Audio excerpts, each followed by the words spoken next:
예배소 교회는 세 가지 칭찬을 받았던 교회입니다. 기억하십니까? 저희가 격주를 하다 보니까 지난주라고 표현은 못하겠네요. 2주 전에 했던 내용인데 말씀을 같이 읽으면 될 것 같아요. 2절 3절 같이 읽어봅시다. 시작. 내가 내 행위와 수고와 내 인내를 알고 또 악한 자들을 용납하지 아니한 것과 자칭 사도라 하되 아닌 자들을 시험하여 그의 거짓된 것을 내가 드러낸 것과 또 내가 참고 내 이름을 위하여 견디고 게으르지 아니한 것을 하노라. 아멘. 이것을 종합하면 이렇습니다. 신앙의 행위와 수고와 인내를 한 교회였다.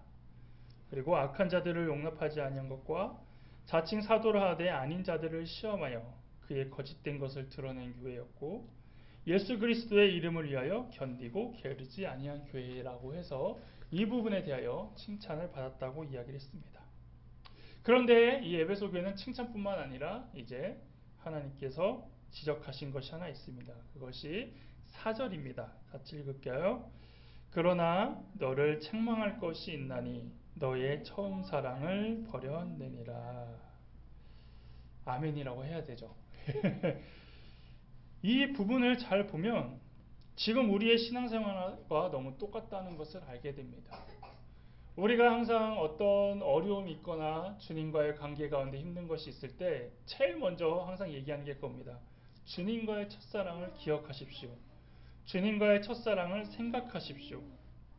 그래서 예배소 교회는 교리적으로 또한 신학적으로 완벽하고 건강한 교회였습니다. 그런데 문제는 이 교리 때문에 행함이 부족했다라는 것이죠.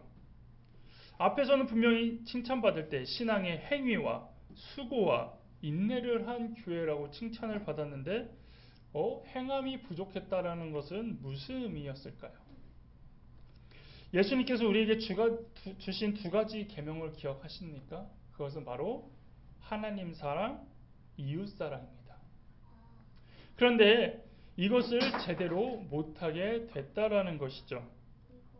처음에는 예수님을 믿고 따르는 뜨거운 사랑이 있었고 바른 교리와 바른 신학을 배웠지만 시간이 지나면서 이 사랑을 실천하지 못하게 되었다라는 것입니다. 왜 그렇게 됐을까요? 처음 예배소 교회는 하나님과 이웃사랑에 대한 실천을 잘 했습니다. 왜냐하면 배운 대로 살아야 되기 때문이죠. 그래서 신학과 교리를 배울 때는 그것을 우리가 잘 아는 것도 중요하지만 또 그렇게 실행하며 사는 것도 중요하기 때문입니다. 그런데 그런 가운데 이 교회 안에 들어왔던 것들이 있죠. 거짓 사도들이 퍼나르는 거짓과 또한 이것에 대항하다 보니 너무나 교리적으로만 살다 보니 교리적인 사랑과 그리고 교리적인 모습에만 살아서 실제로 실천적인 부분을 많이 놓쳐버렸다는 것입니다. 그래서 바른 신학, 바른 교리를 갖고 있어서 분별력은 있지만 이것이 지나치다 보니 이제 사랑의 원리를 놓쳐버린 것입니다. 그래서 이것이 이제 서로는 비난하게 되고 비판하는 모습으로 나타났다라는 것이죠. 잘 이해가 되지 않을 겁니다. 이상하다. 어떻게 사랑하라면서 그것이 그 안에서 나눠지고 있는 것인가. 이것을 조금 쉽게 이해하려면 교회 역사를 좀 보시면 됩니다. 교회 역사 가운데 구교와 신교가 나눠진 이유를 알고 계십니까? 대부분 종교개혁 때 많은 이야기를 하고 있는 것인데 이것이 이 부분을 좀 쉽게 보여주는 예입니다. 개신교가 나온 이유는 무엇입니까? 잘못된 교리를 가르치고 있던 가톨릭에서 분리가 되었습니다. 즉 성경을 바로 알고 바른 교리라고 생각해서 나왔다라는 것이죠. 근데 그것이 나눠진 것으로 끝이 된 게 아니라 그것이 이제 사랑이 없어져 버리면서 이제 아예 교회와 천주교는 서로 사랑하기보다는 여전히 어떤 교리에 대해 논쟁 중이고 우리는 너희의 교리를 사랑할 수 없다.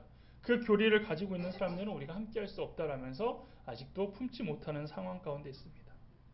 그런데 더 나가면 어떻게 됩니까? 이 개신교도 나눠져 있다라는 것이죠. 장로교, 감리교, 침례교, 순복음. 물론 그 가운데 신앙적인 특징을 있지만 결국 그 신앙적 특징은 어디서 가지고 온 겁니까? 그것도 교리에서 시작되는 것이고 그러다 보니 이 교단 안에서도 서로 하나 되지 못하고 교단끼리 교회들이 나눠져 있다라는 것입니다. 그래서 이것은 서로 바른 교리를 믿고자 하는 이 열심이 지나쳐서 오히려 사랑으로 하나 되지 못하고 분리되어 있는 모습이 되었다라는 것이죠. 그리고 현재 한국교회 대부분 교단들이 이렇게 나눠졌습니다. 그래서 정통 교리를 가졌다고 자만하는 교회일수록 서로 사랑하지 못하는 모습이 나타난다라는 것입니다. 바른 교리를 믿는 것은 당연한 것입니다. 그런데 그 바른 교리를 향해 따라오는 것은 열매가 있다라는 것이죠. 그것도 사랑의 열매입니다. 그래서 에베소 교회는 바른 교리는 있었지만 바로 이 사랑의 열매가 없는 모습이 된 것입니다. 그래서 그 첫사랑을 회복하지 못한다면 어떻게 될까요? 말씀 가운데 촛대를 옮긴다고 하십니다. 자, 계시록에서 촛대는 뭐라고 얘기했냐면 교회라는 것입니다. 그래서 촛대를 옮긴다는 건 교회를 옮기겠다. 그래서 교회 건물을 옮기겠다는 게 아니라 여기서 말하는 것은 교회에서 제거하겠다라는 것입니다. 그럼 교회에서 뭘 제거하느냐 봤더니 이것은 교회를 말살하겠다. 그 교회를 기억하지 않겠다. 그 교회는 인정하지 않겠다라면서 그 교회는 주님이 버리겠다라는 것입니다. 그러면 우리는 그렇게 버림받는 교회가 되면 안 됩니다. 더 속히 첫사랑을 회복해서 다시 하나님 앞에 나아가야 된다라는 것이죠. 그래서 이것을 해결하는 방법을 알려주셨습니다. 그것이 바로 5절입니다. 같이 읽어보겠습니다. 어디서 떨어졌는지를 생각하고 회개하여 처음 행위를 가지라. 아멘. 이렇게 말씀하십니다. 어디서 잘못되었는지 점검하고 회개하라는 것입니다. 그래서 이 말씀은 한마디로 회복하라는 것이죠. 그래서 회복의 3단계를 말씀하십니다. 생각하고 회개하여 처음 행위를 가지라는 것입니다. 자, 그렇다면 먼저 어디서 떨어졌는지를 생각하라고 합니다. 이 말의 뜻을 잘 이해하기 위해서 다른 번역을 좀 봤더니요. 공동 번역에선 어디에서 빗나갔는지를 생각하며 라고 나오고 또한 현대인의 성경에서는 어디서 잘못되었는가를 생각하고 라고 말하고 있습니다. 그 네 첫사랑이 어디서부터 삐끗됐는가, 언제부터 이 첫사랑을 놓쳤는가 이렇게 생각해 보라는 것이죠. 그런데 여기 보시면 생각하란데 think가 아니라 뭐라고 되어 있습니까? remember라고 되어 있습니다. 그래서 어떤 성경에는 think라고도 나옵니다. 그리고 또 어떤 성경에서는 remember라고도 나오는데 대부분의 이 성경 그리고 여기서 본문에서 말하고 있는 것은 이 remember 부분을 좀 이야기하고 있습니다. 그래서 이것은 무슨 얘기냐면 주님과의 첫사랑을 기억해 보라는 건데 그냥 그 당시를 기억하라는 게 아니라 주님과 첫사랑에 빠졌을 때 우리의 모습을 다시 한번 떠올려 보고 그 당시 상황을 가지고 다시 회복하라는 것이죠. 제 예를 하나 들면 이렇습니다. 저도 제 아내와 다투어 화가 나거나 서운함을 느껴서 삐졌을 때가 있습니다. 그러면은 이제 여러분은 어떻게 대처하십니까? 뭐 믿지 않는 사람은 술 한잔 하던가 뭐 담배 피러 나가던가 조금 이제 더 철이 없으면 뭐 가출도 하시던가 뭐 이럴 텐데 저는 그렇게 할 수가 없습니다. 예. 그래서 저는 뭐 전에는 뭐 레고를 하거나 건담을 맞추면서 그냥 집중할 수 있고 그거로부터 좀 벗어날 수 있는 걸 했지만 언제부턴가 이제 저는 가장 좋은 걸 생각해냈습니다. 그것은 뭐냐면 좀 화나고 힘들었을 때 생각의 전환을 한 것인데 바로 아내를 처음 만나서 연애할 때를 떠올렸던 것입니다. 그리고 그것을 기억해냈던 것입니다. 그렇게 되면은 그 당시의 설렘과 즐거움이 행복함과 기억과 감정이 되살아나서 지금의 화나고 짜증나는 마음이 줄어들고 다시 사그라지면서 이 분노가 설레임으로 바뀌기 때문입니다. 물론 이건 쉽지 않습니다. 지금은 왼수 같고 지금은 꼴보기도 싫은데 어떻게 옛날에 그 첫 만남을 기억하고 싶겠습니까? 하지만 시도해보고 노력해보면 가능할 수도 있습니다. 일단 저는 그렇게 기억하면서 그 설렘과 그 두근거림으로 당장에 화나는 것과 이런 것들을 바꿔놓는다라는 것이죠. 그래서 여기서 말하는 주님과의 첫사랑의 회복도 이것입니다. 기억해내는 것에서 시작하는 것이죠. 처음 주님을 만났을 때의 감정, 상황, 주신 말씀, 개인의 경험이나 체험을 기억해 보라는 것입니다. 지금은 내가 하나님의 말씀을 들어도 감흥이 없고 기도를 해도 답답하고 찬양을 해도 즐겁지가 않고 말씀을 보는 게 힘들다라면 다시 한번 하나님을 만났을 때 그 감격을 느낀다라면 그 당시에 열심을 떠올린다라면 그 관계가 다시 한번 시작될 수 있다라는 것입니다. 내가 하나님 만나려고 그렇게 붙들고 부르짖었을 때에 얼마나 만나기 힘들었습니까? 그럼에도 하나님께서 만나고 알려주셨을 때 그 기쁨 때문에 그 감격 때문에 말씀이 들리기 시작하고 그때부터 기도에 열심을 내기 시작하고 그때부터 눈물 흘렸던 찬송과 회개를 한번 떠올려 보신다라면 그 첫사랑의 감격들이 다시 조금씩 떠오르기 시작하고 그것을 통하여 우리가 다시 한번 주님께 나갈 수 있다라는 것이죠. 그러면 이제 어떻게 할 수 있습니까? 바로 회개할 수 있다라는 것입니다. 저도 이제 제가 과거에 좋았을 때 추억들을 통하여 마음을 추스리게 되면 이제 제 자신을 돌아보게 됩니다. 처음에는 아내는 왜 그럴까? 왜 저렇게밖에 생각을 못할까? 왜 나는 잘한 것 같은데 왜 저렇게 생각할까? 속상하고 많은 그것도 있지만 이제 이렇게 예전의 감정들을 가지고 내 마음이 추스러지면은 이제 생각해 보는 것이죠. 나는 과연 진짜로 아내가 얘기한 대로 나에게 모자란 부분이 있고 내가 실수한 부분이 있고 내가 잘못한 것이 있는가 이러면서 내 스스로에 대해 이제 반성을 하게 된다라는 것이죠. 그리고 이제 이렇게 시작된 내 고민과 생각은 내 자신을 이제 냉철하게 봅니다. 그러면서 앞으로 잘해야지. 그리고 이런 부분은 또 더 이야기해서 맞춰가야지. 이렇게 바뀐다라는 것입니다. 대부분 시간이 흘렀기에 환경과 상황은 많이 바뀌었지만 나는 그 시간 동안 어떻게 변했는지에 대해서 우리는 잘 생각하지 못할 때가 있다라는 것이죠. 그리고 대부분 나는 바뀐 게 없지만 상대방이 바뀌었다고 생각할 때가 참 많이 있습니다. 저 사람 처음에 만났을 때 안 이랬는데 이제 왜 저렇게 바뀌었을까 이렇게 오해한다라는 것이죠. 그런데 잘 생각해 보면 상대방이 바뀐 게 아니라 내가 많이 바뀌어 있음을 느끼게 된다는 것입니다. 그리고 그것을 통해 반성을 하게 되고 그러면서 이제 그 다툼의 주제들을 가지고 해결해 나간다라는 것이죠. 주님과의 관계에서도 이렇다라는 것입니다. 우리에게 항상 문제가 있는데 그것을 인정하기 어렵다라는 것입니다. 왜냐하면 그것은 자존심이 있기 때문에 버티고 있다라는 것이죠. 처음에는 하나님을 향해 하던 신앙생활이 어느 순간 나의 의로 변했기 때문입니다.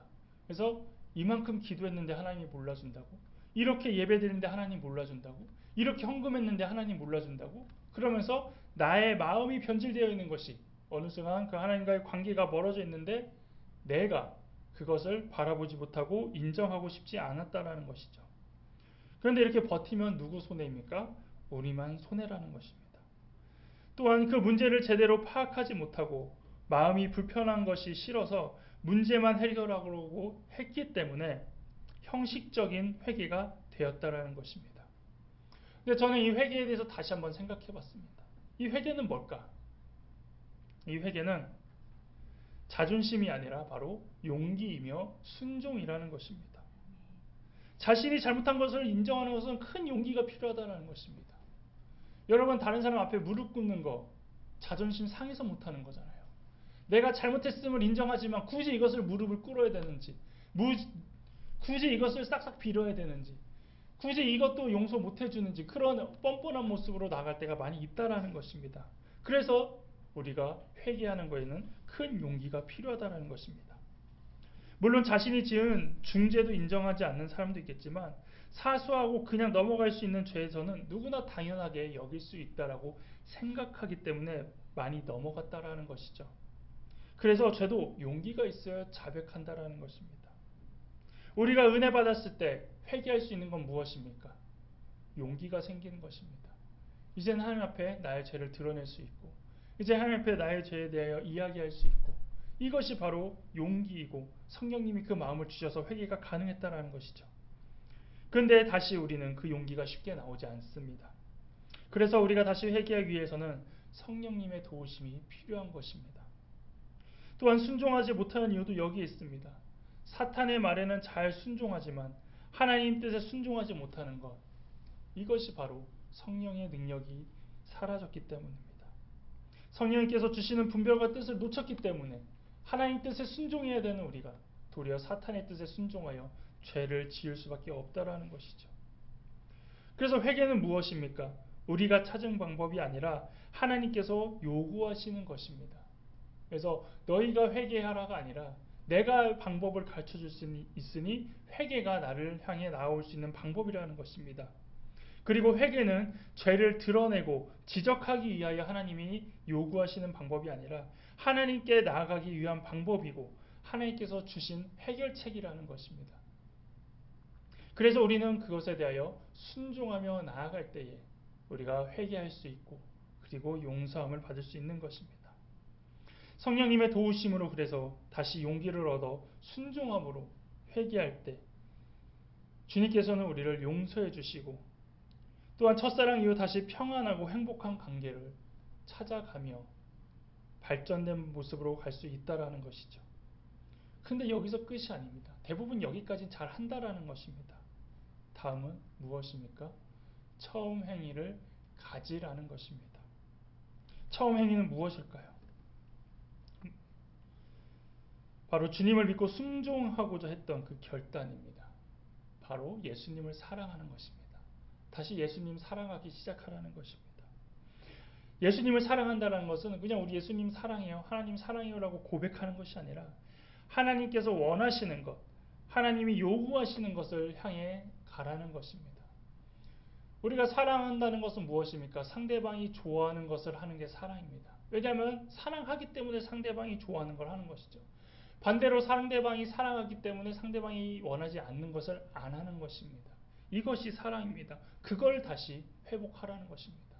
우리가 하나님을 사랑하지 못했다는 건 곧 하나님이 원하는 것을 하지 않았다는 것도 있지만 하나님이 원치 않은 것을 하고 살아왔다는 것입니다.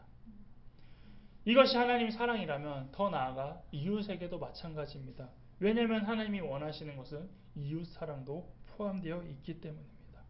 그래서 결국은 무엇이 됩니까? 하나님께서 원하시는 하나님 사랑, 이웃 사랑이 동시에 해결되는 것이고 회복된다는 것이죠. 에베소 교회가 잘한 것이 무엇이었습니까? 하나님 말씀대로 산 것입니다. 물론 여기에 다 기록되어 있지 않지만 여기서 말하는 하나님의 말씀대로 산다는 것은 그 성경 공부도 많이 했고 교리대로 살아갔고 또한 열심히 말씀 듣고 어려운 가운데 헌신한 것도 있고 또 봉사한 것도 있지만 하나님을 놓지 않고 하나님과의 관계를 유지하는 것도 다 포함되어 있다는 것입니다. 그리고 하나님께서는 이것을 원하십니다. 그리고 이것이 가능하다고 하는 것인데 바로 회복하는 것이 가능하다는 것입니다. 그래서 주님과 나의 관계가 회복만 되면 다시 예전의 모습대로 그 관계가 될 것이고 이것은 곧 능치 못할 것이 없기 때문입니다. 누구나 첫사랑을 잃어버리고 되찾고 잊어버리고 기억하기를 반복합니다. 문제는 이것이 반복될수록 회복의 시간은 늦어진다는 것이죠. 함께 가는 교회와 그리고 저와 여러분 그리고 이 설교를 듣는 모든 분들이 바로 이 설렘을 놓치지 않길 원합니다. 저도 개척하고 설립할 때의 설렘과 감사가 언제든지 다가올 교회의 위기와 어려움 가운데 극복할 수 있는 동력이 되고 또한 지금 베풀어 주시는 이 감사한 은혜들이 교회가 앞으로 흔들리지 않는 동력이 되기를 원합니다. 지금도 하나님이 함께 계시는 이 모든 것들이 언젠가 우리에게 위기가 오고 어려움이 있을 때 이것을 기억하면서 이겨낼 수 있는 힘이 된다라는 것이죠. 또한 여러분도 개인적으로 다시 회복하시길 원합니다. 주님께 설레고 감사하고 감격했던 그 상황과 감정을 다시 한번 기억하면서 되찾길 바랍니다. 쉽지 않습니다. 왜냐하면 대부분은 과거를 잃어버리라고 이야기하기 때문이죠. 하지만 과거를 잃어버린다는 것은 우리의 잘못된 것, 우리의 죄악된 것은 잃어버리되 하나님과의 관계는 그대로 살려두어야 됩니다. 그리고 그것을 기억해야 됩니다. 그리고 이것을 통하여 우리가 다시 회개함으로 관계를 회복하고 주님의 말씀처럼 다시 사랑하고 또한 사랑하기 위해 다짐하는 여러분 되시기를 바라겠습니다. 이 시간 주신 말씀 생각하면서 찬양하고 말씀 놓고 기도하도록 하겠습니다.